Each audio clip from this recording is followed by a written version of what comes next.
Alright, we got a lot more details about the Ishmael rework. A lot of it is pretty much what I said was going to happen. Ishmael is going to have...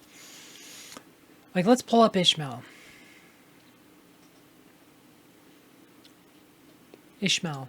So his awakening, they're going to buff up the attack speed bonus to 200%. So this is essentially going to increase when he's ulting. It's going to increase his damage output while he's ulting by about 33%. This should also allow him to keep his energy higher. This is a nice boost, definitely needed. The Mirage bonus, it's going to last 6 seconds instead of 3 seconds. It will also, like I said, so we'll talk about his other abilities, but this bonus is going to double the length, so he's going to dodge more. They aren't going to change them to dodge actual dodges, though. It actually forces the enemy to miss. It's misstated. It doesn't he doesn't dodge. It actually forces the enemy's miss. People get confused by that. It's functionally different. Why it's phrased this way, I don't know. But it should be that forces the enemies to miss him for 3 seconds or 6 seconds. That's actually functionally how it works. Misses are functionally different from dodges. Dark Craft. When this is maxed out at 65%, after the rework, it will change to 75%. So this is a big boost. Obviously, like I said, it's not quite live yet because obviously we haven't seen the attack boost yet. He's going to have some Ascension abilities. That's how we know it's not live yet. But this is going to go to 65% maximum instead of just 75% maximum instead of just 65%. So it's a 10% boost. Not a huge boost. I was hoping for a bigger boost for him. I think he probably could have used more. But with the faster attack speed and while he's ulting, that might be enough, especially when he's taking less damage from Mirage.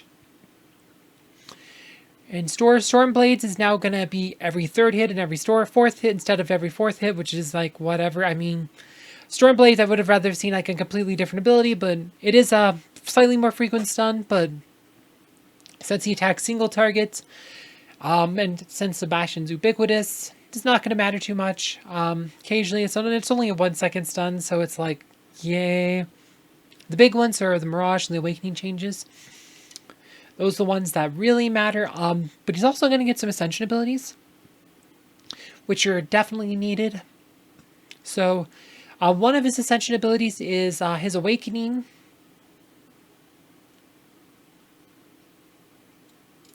Will do 4 times critical hit damage. Like, so instead of like critical hits do double damage, while with Awakening it'll do 4 times damage. So that will be, like I said, he's already capable of like one-shotting a lot of heroes. Like that'll be even more capable of one-shotting heroes. He's not getting a boost to his armor penetration or anything, so like, so that still applies, but like, it does help him do some more damage with his crits. Usually you have him with Sebastian, oftentimes, like Nebula. I mean, actually, I don't have, like, usually, I've only seen, like, one example of Ishmael teams. They usually use Neb-Seb with Ishmael. And the other one is actually going to make Mirage, allow him to force magic damage to miss. Again, it says dodge, but it's not going to be dodge. It's going to be force the enemy to miss, force attacks to miss. Like I said, dodge is functionally different. It's going to force attacks to miss because he's not going to gain the extra stuff because it registers as misses. Like I said, so I do think that's important to note. Nothing else has changed as far as I know. Like, nothing else changed. Like, it's just his skills and some Ascension skills, but all the skills are getting buffed. Like, this is not like a nerf. Like, they're potentially nerfing a lot of them. Like, some of the changes are kind of closer to where they were before they nerfed him. Like I said, like, they should have never nerfed him in the first place. Like, that was a mistake to nerf him. That was super controversial, but it is what it is. But they're going to give him essentially, like, the 4 times critical hit damage is going to be a big one.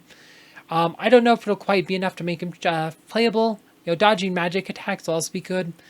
But he's still a physical attacker with all that limitations that brings for the few people who do have Ishmael invested. I mean, this is a nice bonus for you. But like I said, I do think this is a bigger. I do think Ishmael's better than Fafnir will be, which we will have to talk about in another video. So stay tuned for that. But like, if you didn't catch my video yesterday about like what I thought Ishmael needed or whatever, check it out below. And thanks for watching.